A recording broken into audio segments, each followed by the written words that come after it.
Tornado ఈ మాట వింటే చాలు టక్కును అమెరికా గుర్తుకు వస్తుంది. ఓ ప్రాంతంలో ఏర్పడిన సుడిగుండం తన చుట్టూ తాను తిరుగుతూ వెళ్లడం, అది వెళ్లినంత దూరం విధ్వంసం చేస్తుంది. అలాంటిదే నిన్న హైదరాబాద్లో వచ్చింది. కేవలం కొన్ని ప్రాంతాల్లో సృష్టించిన గాలి బీభత్సం టోర్నడో వంటిదే అంటున్నారు వాతావరణ శాఖ అధికారులు.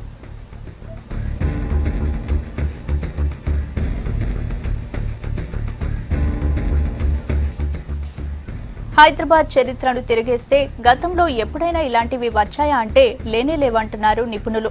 వాతావరణ శాఖ అధికారులను సైతం ఆశ్చర్యపరిచే విధంగా గాలి బీభత్సం చేయడంతో షాక్ అవుతున్నారు అధికారులు. వాతావరణ అధికారులు సైతం 100 స్పీడ్ అని చెప్తున్నా జరిగిన నష్టం చూస్తే 150 కిలోమీటర్ల వేగం ఉండొచ్చని భావిస్తున్నారు. పెద్ద పెద్ద హోర్డింగ్లు సైతం కూలిపోవడం భయాందోళనకు గురిచేసింది.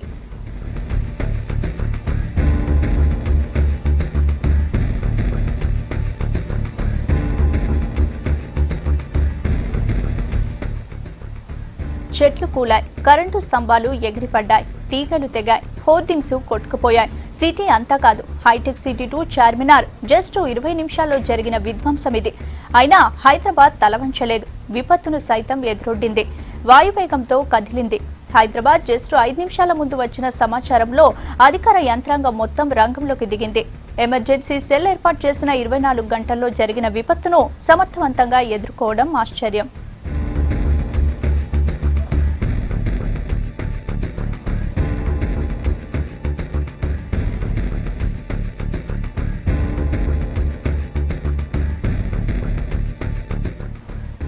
గాలి బీభత్సం హైదరాబాద్ టోర్నడో సిటీకి కొత్త పాఠాలు నేర్పింది. ఇప్పటి వరకు జరుగుతున్న అభివృద్ధి పనులను సమీక్షించుకోవాల్సిన అవసరాన్ని గుర్తు చేసింది. సిటీ ఏర్పాటు చేసే కరెంట్ పోల్స్ 50 నుంచి 60 కిలోమీటర్ల గాలి వేగాన్ని మాత్రం తట్టుకునే విధంగా ఉన్నాయి. ఇటీవల వరుసగా ఏర్పడుతున్న గాలి తుమారం చూస్తే కనీసం 60 నుంచి 100 కిలోమీటర్ల వరకు ఉంటుంది. ఈ విండ్ డైరెక్షన్స్ మామూలుగా వన్ సైడ్ నుంచి అదర్ సైడ్ పోయే విండ్స్ చూసాం. దట్ ఈస్ ఎ విర్లింగ్, సుడులు తిరిగే గాలి ప్లస్ హై స్పీడ్. సేవ్ చెప్పిన 100 కిలోమీటర్స్ మీద సుడులు తిరిగే గాలికి ఏదీ నిలవదు. మీకు అమెరికాలో చూస్తారు కదా టోర్నడో అని, ఆ రౌండ్ తీసుకుంటొచ్చు ఇండ్లు లేచిపోయినట్టు. అదేమో మరీ హై సైడ్, ఇదేమో లో సైడ్. సో దానివల్ల ఈ సుడులు తిరిగే గాలి వల్ల ఈ పోల్స్, డిస్ట్రిబ్యూషన్ ట్రాన్స్ఫార్మర్ స్ట్రక్చర్స్ మీకు కింద పడడం, వీటికి ఇది అవుతుంది. యాక్చువల్ మా సిస్టమ్ డిజైన్ ఇదివరకు REC స్టాండర్డ్ ప్రకారంగా డిజైన్ జరిగింది. ఏదంటే 40 కిలోమీటర్ స్పీడ్, 50 కిలోమీటర్ స్పీడ్కు తట్టుకునే పోల్స్ కానీ సిస్టమ్స్ కానీ అప్రూవ్ చేశారు. So now this abnormality calamity in the history of Hyderabad ఎప్పుడూ కాలే ఇంత స్పీడ్. సో అబ్నార్మల్ దృష్టిలో పెట్టుకొని ఏం చేశాము, గ్యాంగులు ఏర్పాటు చేశాము. మొన్ననే 3 రోజుల క్రితం డివిజన్కు 15 మంది లేబర్ అడిషనల్ ఫోర్స్, ఉన్న ఫోర్స్ కంటే అడిషనల్ ఫోర్స్. ఇంకా ఏం చేస్తాం, రేపు దీని మీద ఇంకో 5 పెంచేసి డివిజన్లో అక్కడిక్కడ పోల్లు రెడీ చేయబెట్టడం, మెటీరియల్స్ రెడీ పెట్టడం. ఒక డివిజన్ ఉందనుకోండి, DE ఆఫీసు, ఆ జ్యూడిషన్లో 2-3 సబ్ డివిజన్లు ఉంటాయి. ఈ సబ్ డివిజన్లో పోల్స్ వగైరా రెడీ పెడతాం. క్షణాలలో పోల్ వార్తలు మిరుగుతాయి, దానికి కూడా అరేంజ్మెంట్ చేస్తున్నాం. సో ఇది I'm very proud to say that my ADs and Ds and SCs 15-20 నిమిషాలు గాలి ఆగిన ఎంబటే లైన్లో ఉండి రాత్రులు ఇప్పటి వరకు కూడా ఇంకా still working, they have not gone to the houses. So దయచేసి అర్థం చేసుకోండి, ఇది కలామిటీలో డ్యామేజ్ ఎక్కువ ఉంటాయి. 80 to 90% రెక్టిఫికేషన్ అయిపోయింది సిటీలో. ఒక 10-15% that major damages are in Banjara Hills area and part of Medipatnam. So అవి కూడా ఇప్పుడు 6 o'clock వరకు అయిపోతాయి. So people, we are very sorry and from the department because this nature కలామిటీలో ప్రజలకు ఇన్కన్వీనియన్స్ అయినందుకు మేము చింతిస్తూ బాధపడుతున్నాము. అహోరాత్రులు కూడా పనిచేయడానికి, సైనికుల్లాగా పనిచేయడానికి మా సిబ్బంది రెడీగా ఉంది, ఇంజనీర్స్ రెడీగా ఉన్నారు. సమాచారం వచ్చిన 5 నిమిషాల్లోనే రంగంలోకి దిగామంటున్నారు NDRF టీమ్స్. ఎమర్జెన్సీ సెల్ కు వచ్చిన కంప్లైంట్స్ ఆధారంగా అక్కడికి బృందాలు వెళ్లాయి. చెట్ల తొలగింపు, కరెంటు పోల్స్ తొలగింపు, ఆపదలోని బాధితులను రక్షిస్తున్నారు. ఇన్ఫర్మేషన్ దొరికిన వెంటనే మేము అక్కడ స్థలానికి సంబంధించి అక్కడ కట్టర్లతోటి కానీ గ్యాస్ కట్టర్లతోటి కానీ అక్కడ మేము కటింగ్ చేసి ఆ తర్వాత కూడా ఇంకా రోడ్ బ్లాక్స్ అయినాయి. City film city, Sagar society, Banjara hills Sagar society అక్కడ చెట్లన్నీ కూలిపోయి రోడ్ అంతా బ్లాక్ అయిపోయింది. రాత్రి మేము దాదాపు 1 నుంచి 4 గంటల వరకు, ఉదయం 4 గంటల వరకు అది మొత్తం క్లియర్ చేసి మొత్తం ఓకే రిపోర్ట్ చేసి మేము బయలుదేరినాం. మళ్ళీ కూడా ఇప్పుడు మైదీపట్నంలో అక్కడ కూడా మాది రెస్క్యూ నడుస్తూ ఉంది. అక్కడ కూడా చెట్లు ఉన్నాయి, పడిపోయినాయి. మా టీం వెళ్ళింది, అక్కడ వర్క్ చేస్తూ ఉంది. ఎక్కడ ఎలాంటి ఇన్ఫర్మేషన్ వచ్చినా అక్కడ మేము స్పందిస్తాము. అక్కడ మాకు జరిగినది ఎలాంటి అయినా రెస్క్యూ ఎలాంటిదైనా, అది కొలాప్సే కానీ సైకిల్లోనే కానీ ఎలాంటి రెస్క్యూ కానీ చేసే స్తోమత మాకుంది. మా దగ్గర నిపుణులు లాంటి వాళ్ళు ఉన్నారు. ప్రతి దానికి మాకు ట్రైనర్స్ ఉన్నారు. 24 గంటలు ఇట్లాంటి విపత్తులు ఏమన్నా వచ్చినా 24 గంటల్లో మేము రెడీగా ఉన్నాం దానికి ఎదుర్కోవడానికి, ప్రజలను దాటి నుంచి రక్షించడానికి, ప్రాణ నష్టం జరగకుండా, ప్రజల ఆస్తి నష్టం జరగకుండా ఇన్ఫర్మేషన్ దొరికినట్టే. మాది 43 మెంబర్స్, మేము దాదాపు 25 మెంబర్స్ వచ్చాము. ఇక్కడ 25 మెంబర్స్ ఇక్కడ పనిచేసాము రాత్రి. ఇంకా ఆల్మోస్ట్ క్లియర్ అయిపోయింది. మెయిన్ పార్ట్స్ మొత్తం క్లియర్ అయిపోయినాయి.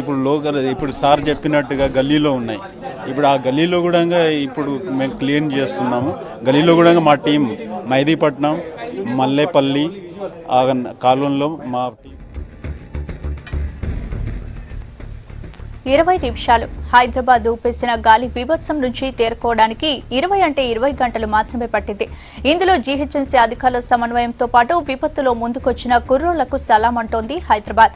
20 గంటల్లో సిటీని సాధారణ స్థితికి తీసుకురావడంతో జీహెచ్ఎంసీ పాత్ర ఎలా ఉంది, ఎలా పనిచేశారు సిబ్బంది, అకస్మాత్తుగా వచ్చిన విపత్తులను ఎలా ఎదుర్కొన్నారు, ఈ వివరాలు అందించడానికి జీహెచ్ఎంసీ అడిషనల్ కమిషనర్ నరేంద్ర మోహన్తో మా కరెస్పాండెంట్ ప్రభాకర్ లైవ్లో సిద్ధంగా ఉన్నారు. ఓవర్ టు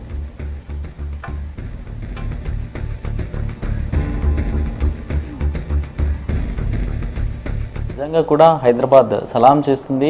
జిహెచ్ఎంసీతో పాటు యువకులు, ప్రజలు కూడా మొత్తం స్వచ్ఛందంగా వచ్చి రోడ్ల మీద నిన్న విపత్కర పరిస్థితులను ఎదుర్కొన్నారు. జిహెచ్ఎంసీ కూడా కంట్రోల్ రూమ్ను ఏర్పాటు చేసింది. ఎప్పటికప్పుడు అధికారులతో సమీక్షిస్తూ, మానిటరింగ్ చేస్తూ, గైడ్లైన్స్ ఇస్తూ పనిచేసింది. కమిషనర్, అడిషనల్ కమిషనర్స్తో పాటు అధికారులందరూ ఫీల్డ్ లెవెల్లో కంట్రోల్ రూమ్ నుంచి మొత్తం కూడా పనిచేశారు. ప్రస్తుతం మనతో ప్రాక్టికల్గా నిన్న ఫీల్డ్లో ఉన్నారు, కంట్రోల్ రూమ్లో ఉన్నారు, సురేంద్ర మోహన్ గారు ఉన్నారు. సార్ చెప్పండి, ఎట్లా అనిపించింది? ప్రజలు కూడా స్వచ్ఛందంగా వచ్చారు, అధికారుల సమన్వయం ఎట్లా ఉంది? ముఖ్యంగా ఏంటంటే మన తెలంగాణ ప్రభుత్వం నుంచి మన జిహెచ్ఎంసీ ఏరియాలో ఈ హెవీ రెయిన్స్ కానీ ఏదైనా డిజాస్టర్ వచ్చినప్పుడు ఆల్ డిపార్ట్మెంట్స్ కలిసి ఎలా వర్క్ చేయాలని చెప్పేసి మన గౌరవ తెలంగాణ మున్సిపల్ శాఖ మంత్రులు గారు మన జిహెచ్ఎంసీ హెడ్ క్వార్టర్ ఆఫీస్లో ఎమర్జెన్సీ కంట్రోల్ రూమ్ 19th నాడు మొన్న ఏర్పాటు చేయడం జరిగింది. మాకు క్లియర్గా డైరెక్షన్స్ ఇవ్వడం జరిగింది, ఎలా వర్క్ చేయాలి ఏంటి అని చెప్పేసి అన్ని డిపార్ట్మెంట్స్ కలిపి. దాని తర్వాత వెంటనే మేము ఎమర్జెన్సీ కంట్రోల్ రూమ్లో కావాల్సినటువంటి ఎక్విప్మెంట్స్ అన్నీ కూడా రెడీ చేసుకున్నాము.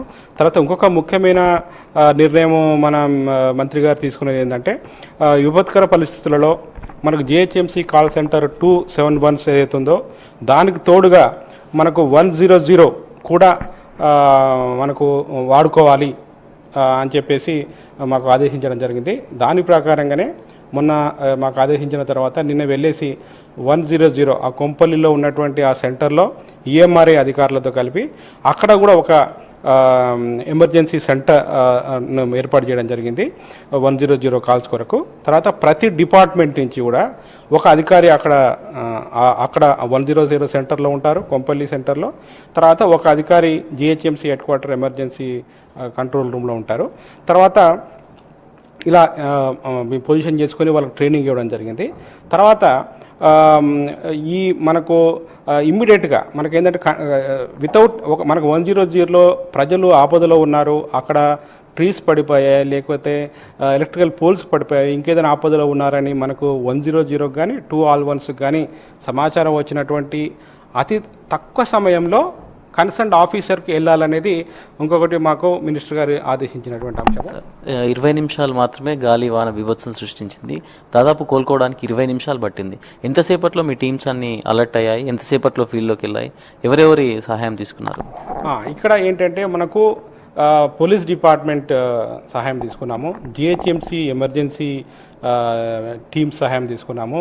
తర్వాత ముఖ్యంగా ఫస్ట్ టైం హైదరాబాద్లో నేషనల్ డిజాస్టర్ రెస్పాన్స్ ఫోర్స్ సహాయం తీసుకున్నాము. దాని కమాండెంట్ బిహారీ సింగ్ గారితో వెంటనే మాట్లాడి వారిని వెంటనే అక్కడ ట్రాఫిక్ ప్రాబ్లం ఉంటే వారిని బై వాక్ మా జిహెచ్ఎంసీ టీమ్స్ వెళ్ళేసి ఎక్కడైతే మేజర్ ట్రాఫిక్ ప్రాబ్లం ఉందో ఆ రోడ్స్ అన్ని క్లియర్ చేయడానికి వాళ్ళ సహకారం కూడా తీసుకున్నాము. తర్వాత ఫైర్ డిపార్ట్మెంట్, తర్వాత ట్రాఫిక్ పోలీస్, తర్వాత Hyderabad collector, Rangareddy collector, water works department, తర్వాత ఎలక్ట్రిసిటీ డిపార్ట్మెంట్, ఈ ఆల్ డిపార్ట్మెంట్స్ ఒక టీమ్ వర్క్ చేయడం జరిగింది. తర్వాత ఈ వర్క్ ఈ డిపార్ట్మెంట్ చేయాలి అనేటువంటి డిమార్కేషన్ లేకుండా మాకు మినిస్టర్ గారు ఇచ్చినటువంటి ఆదేశం ప్రకారంగా అందరు కలిసి వాళ్ళ డిపార్ట్మెంటే కాదా అని అనుకోకుండా అందరు కలిసి ఒక టీం వర్క్ చేయాలని చెప్పారు. దాంట్లో భాగంగా మాకు మరి 100 నుంచి ఇప్పటి వరకు 564 కంప్లైంట్స్ రావడం జరిగింది. అందులో ముఖ్యంగా 266 ట్రీస్ పడిపోయినటువంటి కంప్లైంట్స్, 176 పవర్ కట్స్ ఉన్నటువంటి కంప్లైంట్స్, 47 పోల్ పడిపోయినటువంటి కంప్లైంట్స్, తర్వాత వాటర్ ఫ్లో 17, డ్రైనేజ్ ఓవర్ఫ్లో 16 ఇలా వచ్చినాయి. సో వీటిని వెంటనే 10 సెకండ్ల లోపల 100కి వచ్చినటువంటి సమాచారాన్ని 10 సెకండ్ల లోపల వాట్సప్ మిగతా ఐటీ టెక్నాలజీ వాడుకొని ఆ కన్సర్న్ ఫీల్డ్ ఆఫీసర్కి చేరవేయడం జరిగింది. ఇమ్మీడియట్గా సాధ్యమైనంత త్వరలో ఈ టీమ్స్ అన్నీ కూడా ఫీల్డ్ టీమ్స్ అన్నీ కూడా అక్కడ ప్రాబ్లం ఉన్న చోటుకి చేరడం జరిగింది. ఇప్పుడు దాదాపుగా 80-85% అంతా క్లియర్ చేయడం జరిగింది. నిన్న వితిన్ హాఫ్ అన్ అవరే ఒక మెయిన్ రోడ్స్ ఎక్కడైతే ఎక్కువ రద్దీ ఉంటుందో, ఎక్కడైతే ట్రాఫిక్ ప్రాబ్లం అయ్యే అవకాశం ఉంటుందో అక్కడ వితిన్ హాఫ్ అన్ అవరే అంతా క్లియర్ చేయడం జరిగింది. మరి ఇంటర్నల్ రోడ్స్ తర్వాత బస్తీస్ ఏవైతే ఉంటాయో అక్కడ మళ్ళీ నైట్ 12 తర్వాత వర్క్ స్టార్ట్ చేశాము. ఇప్పటి వరకు దాదాపు 80-85% అంతా రిస్టోర్ అయింది. సార్, ముఖ్యంగా ఇట్లాంటి విపత్తులు వచ్చినప్పుడు ప్రజల నుంచి కూడా పెద్దగా స్పందన కనిపించదు, కానీ ఇప్పుడు మాత్రం irrespective of communities, irrespective of areas అందరు కూడా ఇన్వాల్వ్ అయ్యారు. మొత్తం కూడా విపత్కర పరిస్థితులను ఎదుర్కొన్నారు. ఎట్లా అనిపించింది? ఎక్కడెక్కడ ఎక్కువగా పనిచేశారు ప్రజలు, యువకులు? ఇప్పుడు ఏంటంటే మాకు ఎప్పుడైతే 450కి మెసేజ్ వచ్చింది ఐఎండీ నుంచి ఇలా హెవీ రెయిన్ వచ్చే అవకాశం ఉందని, మేము వెంటనే టీవీల ద్వారా, రేడియో ద్వారా, FM రేడియో ద్వారా మేము ప్రజలకు రిక్వెస్ట్ చేయడం జరిగింది. ఇలా హెవీ రెయిన్ వచ్చే అవకాశం ఉంది, ట్రాఫిక్ ప్రాబ్లం వచ్చే అవకాశం ఉంది, దయచేసి మీకు వీలైతే ఎక్కడున్న వాళ్ళు అక్కడ ఉండండి, ఇప్పుడు ట్రావెల్ కానీ అటువంటి అవాయిడ్ చేయండి అని చెప్పాము. దానికి కూడా చాలా వరకు ప్రజలు సహకరించారు. తర్వాత ఎక్కడైతే చెట్లు పడిపోయాయో అక్కడ మా టీంతో పాటుగా అక్కడ ఉన్నటువంటి యూత్ కానీ, తర్వాత అక్కడ ఉన్నటువంటి మిగతా లీడర్స్, తర్వాత అందరూ కూడా ఆల్ కేటగిరీస్ ఆఫ్ పీపుల్ మా టీంకు సహాయం చేయడం వల్లనే ఇది సాధ్యమైనది. తొందరగా మేము రెక్టిఫై చేయగలిగినాము. సో ఇలా మేము ఇప్పుడు నిన్న 100 వెళ్ళినప్పుడు కమిషనర్ గారు మేము డిసైడ్ చేసింది ఏంటంటే మా దగ్గర దాదాపు 1000 మంది శానిటరీ ఫీల్డ్ అసిస్టెంట్స్ ఉన్నారు త్రూఅవుట్ జిహెచ్ఎంసీ. వీళ్ళందరినీ కూడా ఫస్ట్ రెస్పాండెంట్గా మనం థరోగా కెపాసిటీ బిల్డ్ చేసి వాళ్ళకి కావాల్సినటువంటి బేసిక్ ఎక్విప్మెంట్ ఇచ్చి వాళ్ళని థరోగా ట్రైన్ చేయాలని చెప్పేసి కూడా డిసైడ్ చేసాము. అది ఒక 3 రోజుల్లో స్టార్ట్ అవబోతుంది. సో మనకున్నటువంటి 1000 మంది శానిటరీ ఫీల్డ్ అసిస్టెంట్స్, తర్వాత దాదాపు 18,000 మంది మనకు శానిటరీ వర్కర్స్ ఉన్నారు. వీళ్ళందరికీ కూడా మనం థరోగా ట్రైనింగ్ ఇచ్చినట్లయితే వాళ్ళు జిహెచ్ఎంసీ మొత్తం స్ప్రెడ్ అయి ఉంటారు. ఎక్కడ ఏ ఆపద వచ్చినా కూడా వాళ్ళ రెగ్యులర్ డ్యూటీతో పాటుగా ఆపద ఉన్నప్పుడు ఈ పని కూడా చేయడానికి వాళ్ళను రెడీ చేయడానికి జిహెచ్ఎంసీ నిర్ణయించింది. అది త్వరలో 1 వీక్ 10 డేస్లో ఇదంతా కార్యరూపం దాల్స్తుంది. జిహెచ్ఎంసీ ఏమైనా స్పెషల్ డిజాస్టర్ మేనేజ్మెంట్ టీంని ఏమన్నా తీసుకోబోతుందా? అట్లాంటి ప్లానింగ్ ఏమైనా? ఇప్పుడు ఏంటంటే మేము నేషనల్ డిజాస్టర్ రెస్పాన్స్ ఫోర్స్ అనేది ఆ టీము మా జిహెచ్ఎంసీకి సంబంధించినటువంటి స్పోర్ట్స్ స్టేడియం, షేక్పేట్ స్పోర్ట్స్ స్టేడియంలో ఉన్నారు వాళ్ళు. వాళ్ళ సహాయం తీసుకుంటాము. తర్వాత 100లో కూడా డిజాస్టర్ మేనేజ్మెంట్కి సంబంధించినటువంటి ప్రిపేర్నెస్ ట్రైనింగ్ ఇస్తామని వాళ్ళు కూడా చెప్పారు. ఈఎంఆర్ఐ ఆర్గనైజేషన్ వాళ్ళ సహకారం తీసుకొని మా దగ్గర ఉన్నటువంటి టీమ్స్ ఏవైతే ఎమర్జెన్సీ టీమ్స్ కానీ ఇంజనీరింగ్ టీమ్స్, తర్వాత ఈ శానిటరీ ఫీల్డ్ అసిస్టెంట్స్, తర్వాత శానిటరీ వర్కర్స్ వీళ్ళందరికీ కూడా వాళ్ళ రెగ్యులర్ డ్యూటీతో పాటుగా డిజాస్టర్ మేనేజ్మెంట్ మీద కూడా తరగతి ట్రైన్ చేసి వాళ్ళను ఫస్ట్ రెస్పాండర్గా తయారు చేయాలని చెప్పేసి మేము జిహెచ్ఎంసీ నిర్ణయించింది. Thank you. ఇది ఓవరాల్గా అంటే జిహెచ్ఎంసీతో పాటు అటు ప్రజలు యువకులు కూడా స్పందించారు. మొత్తం కూడా 20 నిమిషాలు ఒక భయానక వాతావరణం హైదరాబాద్లో చోటు చేసుకుంది. ఎక్కడ చెట్లు అక్కడ విరిగిపడ్డాయి, పోల్స్ విద్యుత్ తీగలు కూడా తెగిపడ్డాయి. సో ఈ నేపథ్యంలోనే హైదరాబాద్ ప్రజలంతా స్పందించారు. అధికార యంత్రాంగం, జిహెచ్ఎంసీ ముఖ్యంగా కమిషనర్, అడిషనల్ కమిషనర్లు అందరూ కూడా జిహెచ్ఎంసీ కంట్రోల్ రూమ్లోనే కూర్చొని దాదాపు మిడ్ నైట్ వరకు ఫాలోఅప్ చేశారు. దీనివల్లనే 20 గంటల్లో దాదాపు 24 అవర్స్ కాకముందే క్లియర్ చేయడం జరిగిందని చెప్తున్నారు. ప్రజలు కూడా ఇట్లాంటి విపత్కర పరిస్థితులు వచ్చినప్పుడు అధికారులకు, ప్రభుత్వాలకు, జిహెచ్ఎంసీకి స్పందించాలని వాళ్ళు కోరుతున్నారు. ఓవరాల్గానైతే నిన్న జరిగింది ఒక స్ఫూర్తిదాయకమైన అంశంగా చెప్తున్నారు. సలాం హైదరాబాద్ అంటూ అందరు కొనియాడుతున్నారు. Vote studio.